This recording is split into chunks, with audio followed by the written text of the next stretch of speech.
Hello friends, so to start with the next lecture or next video on a very interesting topic, that is restriction fragment length polymorphism. So to understand this technique, it is old technique, but currently it is also used not in research, not only in research but for diagnostic purpose also. So we will see the application of this technique, but before going to the application, we have to understand the meaning of the technique. So if we fragment this complete term, so we can understand by fragmenting this each word. Restriction means you have to use some restricted enzymes which cut or which will digest your DNA, and it will generate lot of fragments, and these fragments have different or variable length. So there is a length, and polymorphism is based on the different or variable length of those fragments. There is a polymorphism. So if we want to go with the technique, we should understand what does it mean. So हम क्या कर रहे हैं, इस technique में हम enzyme use कर रहे हैं, अपने फ्रैगमेंट को डाइजेस्ट कर रहे हैं. उससे क्या होगा, डिफरेंट साइज के हमारे पास फ्रैगमेंट्स बनेंगे, और उन फ्रैगमेंट्स के बेस पे हम क्या कह रहे हैं उनको, कि वो पॉलीमॉर्फिज्म एक पॉपुलेशन में यहाँ पे क्या है, पॉलीमॉर्फिज्म है. तो हम क्या करेंगे, एक छोटा सा एग्जांपल लेके first we have to understand the your technique. So अब एक एग्जांपल लेते हैं. आपके पास कोई ट्रेट है, जैसे मैंने बोला कि आपके पास स्किन कलर है, या आपके पास आई कलर है, या आपके पास हाइट है, या आपके पास, जैसे ये सारे ट्रेट्स हमें कहाँ से मिलते हैं, हमारे पेरेंट्स से हमारे पास आते हैं. तो फादर और मदर की जो जेनेटिक कॉम्पोजिशन है, उसी के डिफरेंट परम्यूटेशन कॉम्बिनेशन से जेनेटिक कॉम्पोजिशन जो है ऑफस्प्रिंग में या बच्चों में जो है वो आती है. तो मैंने ये बोला कि आपके पास कोई ट्रेट है, ठीक है. आप जैसे हाइट ले लेते हैं, तो हाइट के लिए एक ट्रेट है, आपके पास फादर है और आपके पास मदर है. तो अब हाइट के लिए मैंने ये बोला कि जो फादर है वो क्या है, होमोजाइगस है किसी पर्टिकुलर एक एलील के लिए, और जो मदर है वो हेट्रोजाइगस है, ठीक है. अब इनके जो आपके गैमीट्स बनेंगे और उससे जो जाइगोट बनेगा, जाइगोट में क्या फिनोटाइप आएगा, या तो हमारे पास कैपिटल ए आ सकता है, या फिर हमारे पास कैपिटल ए स्मॉल ए आ सकता है, ठीक है. तो इस तरह के हमारे पास क्या आ सकते हैं, कॉम्बिनेशन आ सकते हैं, ठीक है. अगर सपोज फादर भी हेट्रोजाइगस है और मदर भी हेट्रोजाइगस है, तो हमारे पास क्या कॉम्बिनेशन बनेगा, तो हमारे पास क्या कॉम्बिनेशन बन जाएगा, हमारे पास कैपिटल ए भी आ सकता है, हमारे पास हेट्रोजाइगस कंडीशन भी आ सकती है, और हमारे पास रिसेसिव कंडीशन भी आ सकती है. अब मैंने क्या किया, अब मैं इसको जेल पे अगर मैं इसको देखूं, तो आपके पास जेल पे किस तरह के बैंड दिखेंगे. आपके पास जो फादर है और जो जिसका फादर के जैसा होगा, जैसे सपोज कैपिटल ए आएगा, तो आपके पास जो बैंड, जब आप जेल रन करोगे तो आपके पास यहाँ पे क्या आएगा, सिंगल बैंड, बिकॉज दोनों एलील किस पे आएंगे, एक सिंगल बैंड पे, एज ए सिंगल बैंड जो है वो रन होंगे. लेकिन जो हेट्रोजाइगस कंडीशन होगी उसमें आपका बैंड जो है वो इसके बराबर आएगा, और एक बैंड आपके नीचे या ऊपर आएगा, राइट. तो आपके पास दो बैंड बनेंगे. जब आपके पास होमोजाइगस रिसेसिव कंडीशन आएगा, तो आपके पास क्या बनेगा, single band which is close to this और which is similar to this. तो आपके पास ये क्या हो गया, आपके पास ये हेट्रोजाइगस कंडीशन है, ये आपके पास होमोजाइगस कंडीशन है, and this is also homozygous condition. तो इस तरह से आपके पास एक पॉलीमॉर्फिक कंडीशन जो है वो डेवलप होती है. अब रिस्ट्रिक्शन फ्रैगमेंट लेंथ पॉलीमॉर्फिज्म जो है उसकी यूटिलिटी हम देखेंगे कि हम ये कैसे इस टेक्निक को या इसको हम कैसे यूटिलाइज करेंगे. तो हम क्या करते हैं, हम सबसे पहले, अब जैसे कि इसमें देखा गया है, the word itself describe that you have to use restriction enzyme. तो हमें रिस्ट्रिक्शन एंजाइम कहाँ यूज करना है, तो रिस्ट्रिक्शन एंजाइम आप चाहे आप एक पीसीआर प्रोडक्ट को डाइजेस्ट कर सकते हैं, अगर if you are targeting some particular gene, और you can use genomic DNA also, ठीक है. आपने क्या ले लिया, जीनोमिक डीएनए ले लिया, या फिर आप कोई भी आपका सीडीएनए भी हो सकता है। तो आपके पास बहुत सारे डिफरेंट टाइप ऑफ प्रोडक्ट जो है वो डाइजेशन के लिए हो सकते हैं, बट सीडीएनए में it should be double stranded, then only it will digest. तो हम क्या करेंगे, रिस्ट्रिक्शन एंजाइम में हमें क्या करना है, डिफरेंट लेंथ पॉलीमॉर्फिज्म के लिए जाना है। हमें देखना है कि वो डाइजेशन के बाद क्या different length, variable length produce करता है या नहीं करता है। सपोज आपने कोई टारगेट जीन ले लिया, एक एग्जांपल लेके चलते हैं। आपके पास ये टारगेट जीन है 5 प्राइम टू 3 प्राइम और इसमें 6 बेस पेयर GAATTC ये आपके पास, और यहाँ पे पैलिंड्रोमिक सीक्वेंस होगा GAA और आपके पास आएगा CTT और AAG, इस तरह से आपके पास एक सीक्वेंस आ गया। अब if it is of one type of allele, जिसमें आपके पास ये सीक्वेंस आ गया, ये आपका एलील कौन सा था, कैपिटल A, जिसमें इस पोजीशन पे क्या था, T था। अब सेम अगर हम दूसरी एक फ्रैगमेंट लेते हैं, एक और हमने फ्रैगमेंट ले लिया जिसमें 5 प्राइम टू 3 प्राइम, जिसमें स्मॉल a था, राइट, बट GAA T की जगह यहाँ पे क्या आ गया, CTC और यहाँ पे CTT GAG, इस तरह से आ गया। तो आपकी ये पोजीशन जो है वो क्या हो जाती है, चेंज हो जाती है, राइट। तो जैसे आपकी ये पोजीशन यहाँ से चेंज होती है, तो because this is the site for your enzymatic digestion, और इसी एंजाइमेटिक डाइजेशन साइट पे आपके पास एक पॉलीमॉर्फिक कंडीशन है जिसमें आपका एक एलील क्या है, GAATTC T है, और दूसरा एलील जो है उसमें सारा सीक्वेंस सेम है, बट एक पोजीशन T की जगह क्या चेंज हो गया, आपका C चेंज हो गया। अब क्या होता है, जब आपके पास इस तरह की कंडीशंस आपके पास एलील बनते हैं, तो ये पॉलीमॉर्फिक कंडीशंस आपके पास बहुत सारे मल्टीपल एलील्स हो जाएंगे जो एक ट्रेट को रिप्रेजेंट कर रहे हैं। तो आप ये देखना चाहते हैं कि आपका ये जो ट्रेट है वाइल्ड टाइप है या कोई म्यूटेंट टाइप है या कोई और अदर पॉलीमॉर्फिक साइट है। सो द टारगेट और द स्टडी पर्पस क्या होगा हमारा, हम देखना चाहते हैं कि जो पर्टिकुलर म्यूटेशन है उस पर्टिकुलर जीन में, that mutation is lying within some restriction enzyme site. So using that restriction enzyme, you can confirm the wild and your mutant type or type of alleles. So this is the restriction fragment length polymorphism. Because using your restriction enzyme, you are going to decide whether you have wild allele or you have mutant allele और you have some other allele. तो अब आप क्या करेंगे, आपने इस तरह के आपके पास जीनोमिक डीएनए आ गया, एक जीनोमिक डीएनए का सेट आपके पास इस तरह का आ गया। जीनोमिक डीएनए की बजाय वो पीसीआर प्रोडक्ट भी हो सकता है।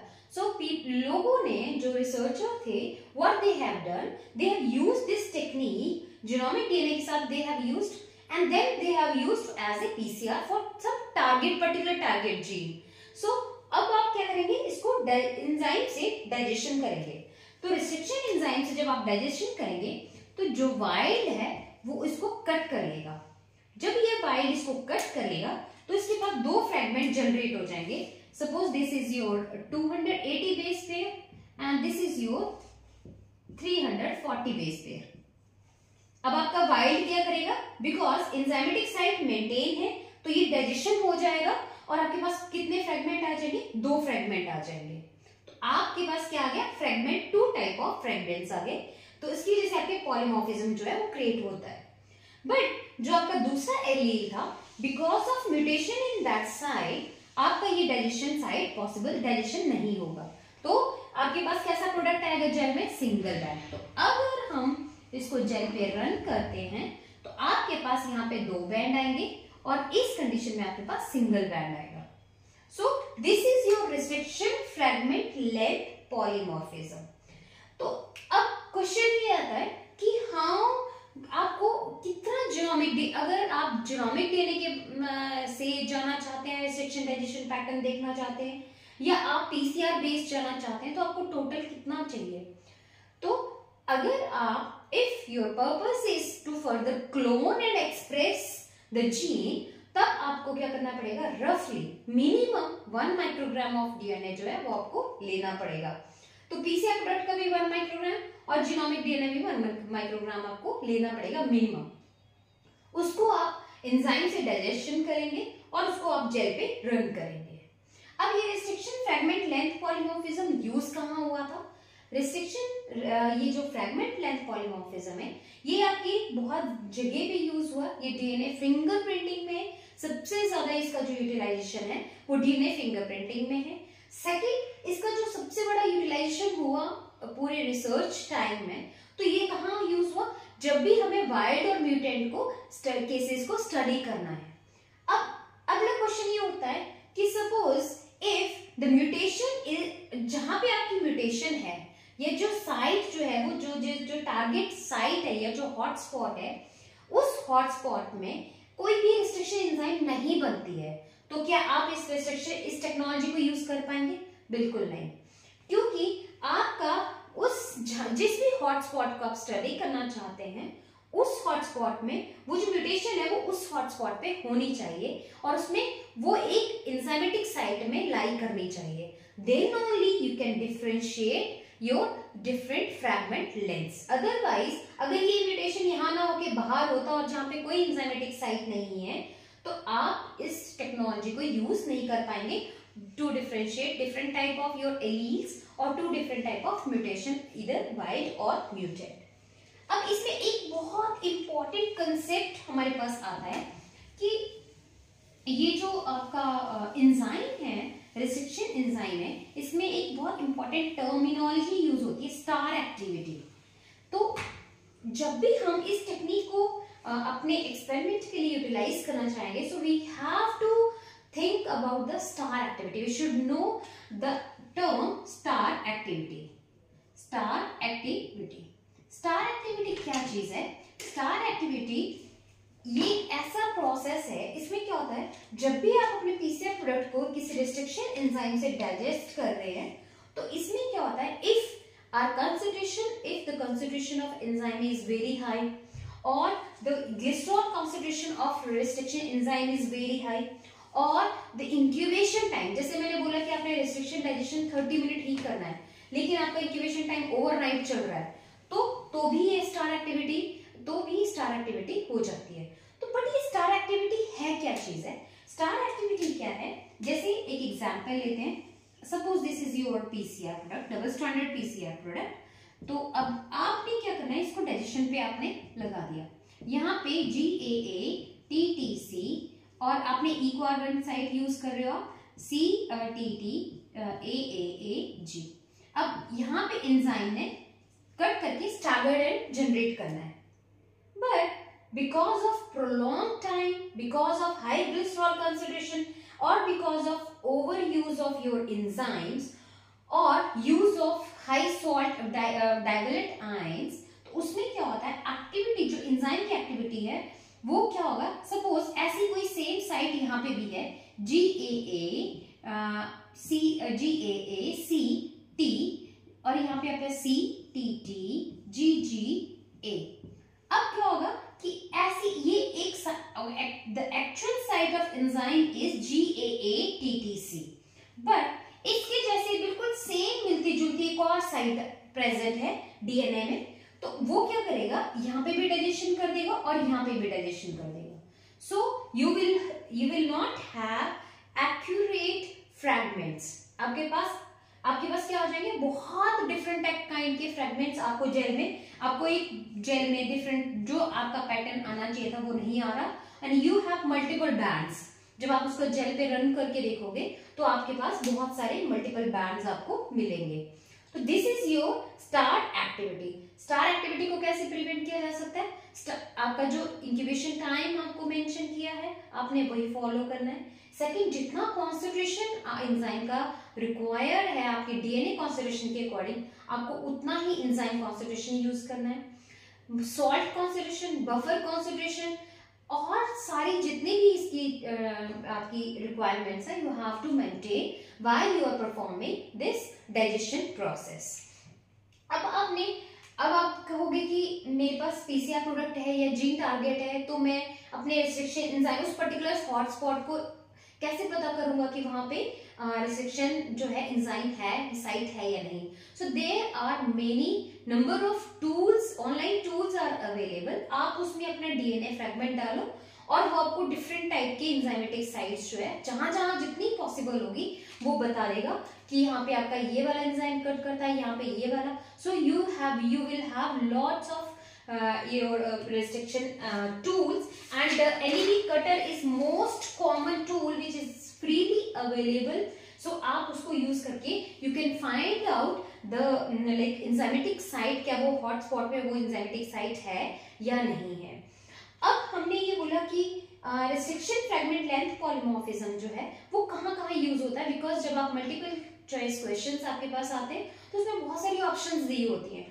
तो आपकी ये जो आपका RFLP है ये आपके फॉरेंसिक एनालिसिस, जैसे मैंने बोला डीएनए फिंगरप्रिंटिंग में काम आता है, ये आपके जैसे पेरेंटल इश्यूज हैं वहां पे काम आएगा, या आपके जो क्रिमिनल केसेस हैं उनको सॉल्व करने में आएगा ये। और इसका बहुत ज्यादा जो यूटिलाइजेशन हुआ है वो कहाँ हुआ है, डिजीज पैटर्न पता करने में, कि ये जो पर्टिकुलर हॉटस्पॉट ये वाइल्ड एलील है या उसमें म्यूटेंट एलील है, फादर का एलील क्या है, मदर का एलील क्या है, या फिर जो भी आपके डिजीज कंडीशन है कि whether if this hotspot is related to your like disease, some particular disease, so उसमें कौन से पेशेंट है विच कैरी वाइल्ड टाइप और and there are population which carry your muted alleles.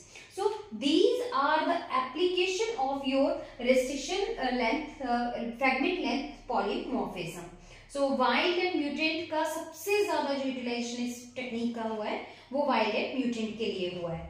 तो ये सारे हमारे इसके क्वेश्चंस भी बनते हैं, इसी में से हमारे क्वेश्चंस बनेंगे आपके, और यही इतना सा ये टॉपिक है to understand the your technique. इसमें एक इंपॉर्टेंट टर्म और है quantitative trait loci. Quantitative trait loci भी QTL जो आपसे मल्टीपल चॉइस क्वेश्चन में पूछा जाता है. तो क्वांटिटेटिव ट्रेट लोसाई क्या है? It is the loci, it is the locus which is present in the genomic DNA and which is responsible for some trait, किसी phenotype के लिए responsible है. तो जैसे मैंने आपको बताया, सपोज हेयर कोई आपके किसी क्रोमोसोम पे कोई पर्टिकुलर लोकस है, उसमें ये पर्टिकुलर लोसाई जो है it will have some protein and which is expressed in cancer. तो आप बोलोगे that is quantitative. Quantitative number of traits are like they are responsible for particular type of your phenotype. So quantitative traits भी एक इस technique के through हम identify करे जा सकते हैं, दैट इज QTL. तो जितना भी हम कैसे करेंगे, जैसे मैंने बोला कि this particular gene is responsible for hair colour और स्किन कलर और योर एनी अदर फिनोटाइप और एनी डिजीज कंडीशन. तो ये जो आपका ट्रेट है क्वांटिटेटिव ट्रेट, इसमें हमें ये पता चलेगा yes these are the hot spots. So आप एक पर्टिकुलर पूरे लोकस के हॉट स्पॉट जो है वो आप आइडेंटिफाई कर सकते हैं which are wild, which are muted through this technique. So this is the very important technique used by researcher. और इसमें हमारे पास मैंने स्टेप्स बता दिए. सबसे पहले आपको डाइजेशन करना है एंजाइम से, देन उसके जो डाइजेशन करने के बाद आपके पास फ्रेगमेंट्स बनेंगे. उन फ्रेगमेंट्स को आपने अपने एग्रोस जेल पे सेपरेट आउट करना है and then you have to analyse the results. So this is very important and interesting technique. So thank you. If you have any queries, you can write to me.